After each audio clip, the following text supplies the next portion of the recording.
Within anime and manga, you can experience several groundbreaking masterclasses of writing, with unforgettable stories that you'll cherish and tell everyone else you know to experience it, and they will just tell you that you're annoying and to shut up. But what really makes all these stories that much more special is something it can't do without: its characters. If a story has no characters, well then, obviously it won't be very much. But having interesting characters is super important if wanting to engage the audience. A plot can have incredible ideas and concepts, having a lot of potential within it, but if the cast sucks or are boring, then it loses a lot of its charm and doesn't absorb you into its world as much. It's what I felt with a show I discussed in a recent video, Lord of Mysteries. There was so much potential, yet so much holding it back, including the characters. None were bad, but were pretty boring overall, so I couldn't feel fully invested.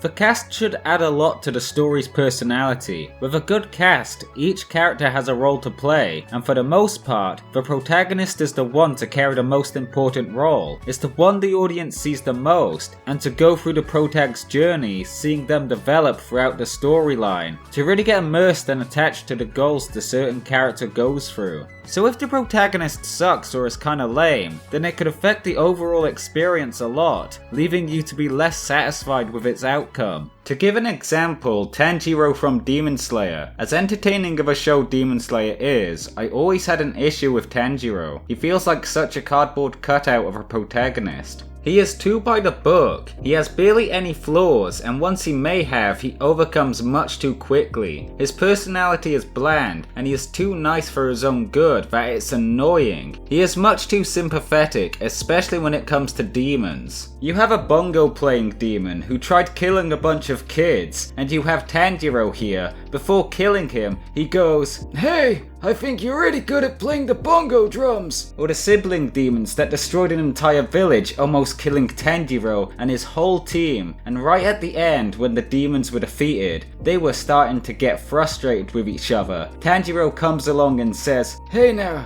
siblings shouldn't fight, be nice to each other." I get the main character shouldn't be completely horrible and be likable, but when they become too nice like Tanjiro, it can get them to lack an interesting personality, making him be such a generic main character. It's okay for a character to be a bit of a douchebag. I'm obviously not saying that a character has to have a mean side in some way, but it's one of the many traits to give a character to make them stand out. If being nice and kind is all they have, and have no flaws about them whatsoever, then they're just boring, and not a character I get invested in, especially if it's the protagonist. Tanjiro fits into that description pretty perfectly. A good example of writing a character that doesn't feel dull at all is one of a series I know I talk too much about, Hanamichi Sakuragi. I know I go on about Slam Dunk quite a lot, but for good reason. Sakuragi is a key component on what makes Slam Dunk special. He makes the whole story so enjoyable and memorable. With his personality being much more unique, he's a bit of a delinquent as he often gets into fights, and he only wanted to play basketball to impress a girl. He's pretty selfish, wanting many things to go his way, and he can be a little disrespectful towards others. It all makes him sound dislikable, but as you start to understand Sakuragi, you'll realize that he's just a little simple-minded and a bit ignorant towards his actions. Yet he's also pretty funny, which adds a lot to his charm. Yet the most fascinating and appealing part about his character is how flawed he is. The entire story pretty much builds up on Sakuragi improving his flaws. He began being completely garbage at the beginning, as he never intended to play basketball for the fun of it, or to support his team. It was just for his own selfish reason. Even so, the more you read, the more he adapts to playing, developing his skills, learning to like basketball and appreciate his team. It gives a simple yet effective way to show his growth as a character, and it just gets better the more you get into it. Slam Dunk won't be as special as it is without Sakuragi. Anyway, I think that is enough gushing about Slam Dunk. Go and watch my entire video about it if you want to hear me go on about it some more, and I know that this won't be the last time I'll talk about Slam Dunk. But when talking about a character needing flaws, there is also a wrong way of doing it, like Deku from My Hero Academia. Deku somewhat has the same kind of deal as Sakuragi. They both go through the story developing their skills, getting better as they overcome challenges, seeing how they adapt to new things they learn. A weird comparison, I know. Two completely different characters with very different goals in mind, but the structure of seeing them going on their journey to improve themselves are similar.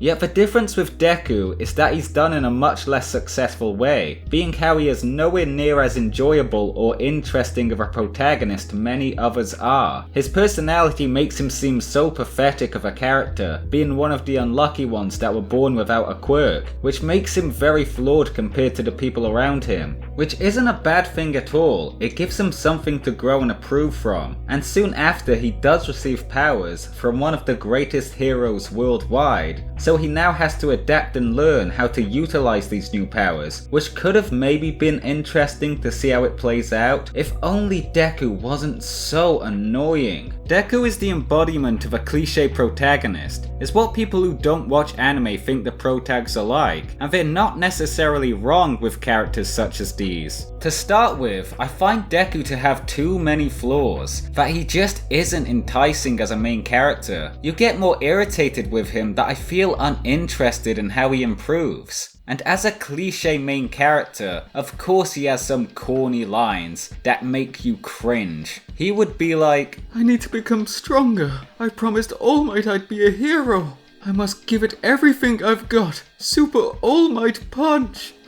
Jesus. "To become a hero, I must protect my friends." To be honest, I do not remember or know if he said any of these exactly in the series, but he always gives off that energy. And even his main goal he wants to accomplish is so lame and basic. After getting his powers, he now wants to become the greatest hero of all time. It's something I never really understood. He didn't even have a power to begin with, and now that he suddenly has one, he wants to be the best. Why can't you just be grateful with what you have? It just felt like an unimaginative goal that feels like it's there for an excuse to drag out the series. This type of objective works with anime such as One Piece, since Luffy is very simple-minded. So if wanting to be the king of the pirates fits with his character, it also makes sense for the whole story, for its incredible world building, setting it up for the huge adventure that awaits. So I didn't even get close to finishing My Hero. I couldn't get into it. I didn't like many of the characters, including Deku, who was too annoying and much too flawed for me to care about.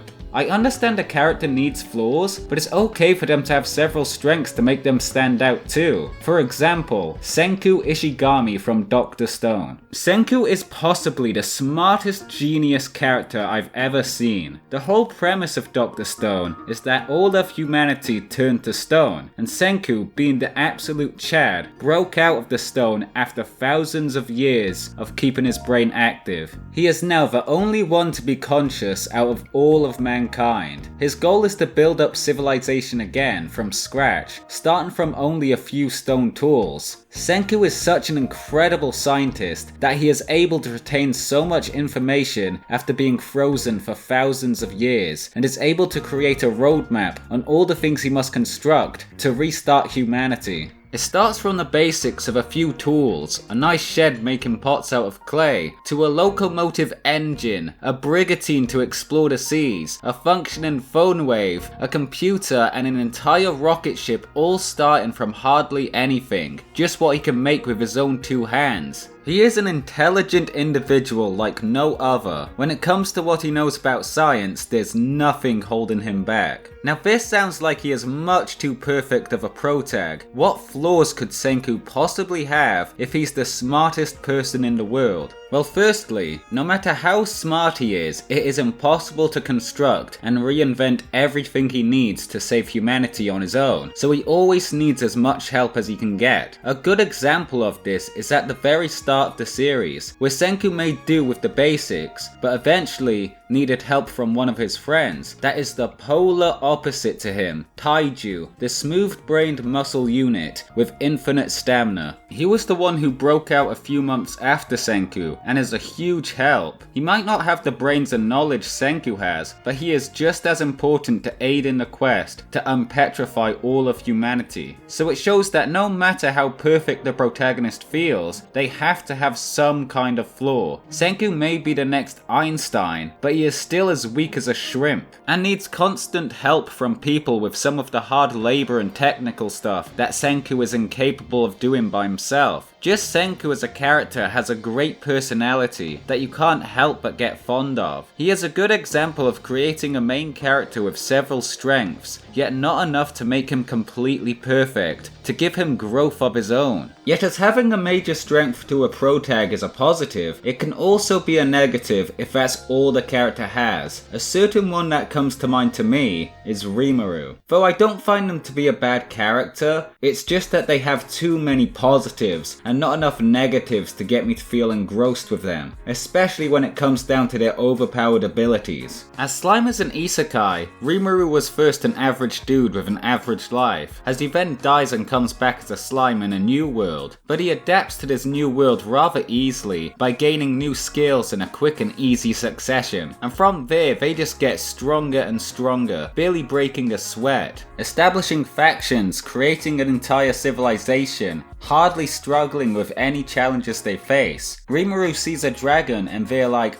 yeah, I'll take care of that real quick, or faces a demon lord in battle and wins by summoning honey. It doesn't take much for Rimuru to conquer their foes. It never felt like there was ever any serious tense moments, and it was mostly down to Rimuru being overpowered, which did affect the plot in a bad way, where it didn't have as much enjoyability or complexion to it. Everything just went much too smoothly, and it was a bit tedious to follow, so there is a risk of making a protagonist overpowered and too perfect in most other aspects to show a lack of struggle throughout any part of the storyline. Even so, it's not like an overpowered protagonist can't work. There are several that are written in ways to complement the story greatly, like Frieren. Frieren is pretty much as overpowered as a character can get. Most foes Frieren comes across are defeated with ease, and it may seem a little uninteresting seeing Frieren effortlessly beating her enemies. Yet Frieren's plot isn't about a simple fantasy action type, it's much more than that. Frieren may have some impressive magic abilities that are useful in various ways. Regardless, she has many different kinds of flaws. It's pretty much the main story point of the show. Frieren may be overpowered, since at the very beginning, she and her party already defeated the Demon Lord, concluding her long journey that lasted for 10 years. So as the main threat has been dealt with, the story isn't about defeating a great evil periling the world, but it is now a journey about growth, and it suits so well with Frieren's character. A big difference with Frieren from the rest of the cast in the anime is that she is an elf that can live for thousands of years, so she perceives time much differently from everyone else. So she soon realizes that she never appreciated the little time humans have to live compared to her, especially with some of her party members who pass much sooner than she anticipated, where she shows regret, wishing she should have got the time to understand the people she was with more. So after her whole entire adventure of defeating the Demon Lord,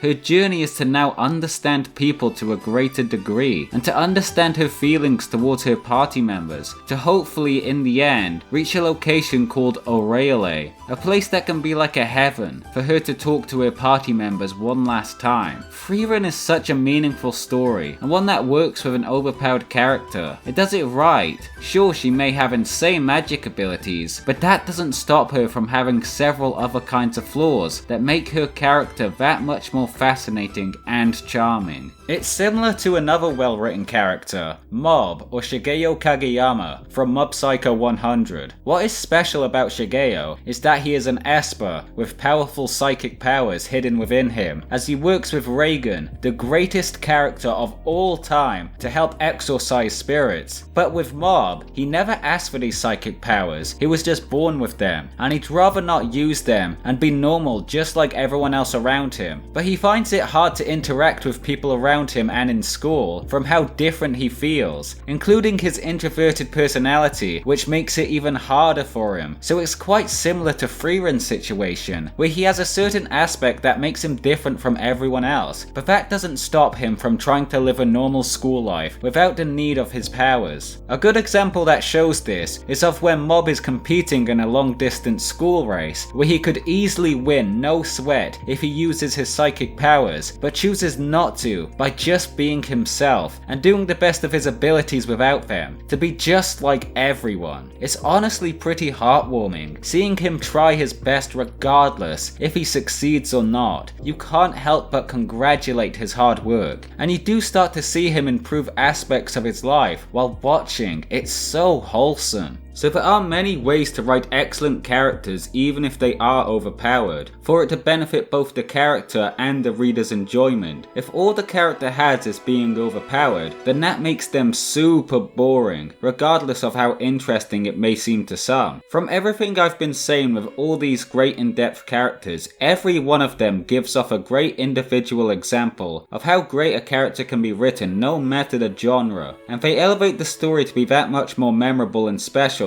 to keep you feeling engrossed and connect to all kinds of characters that make it pay off in the end.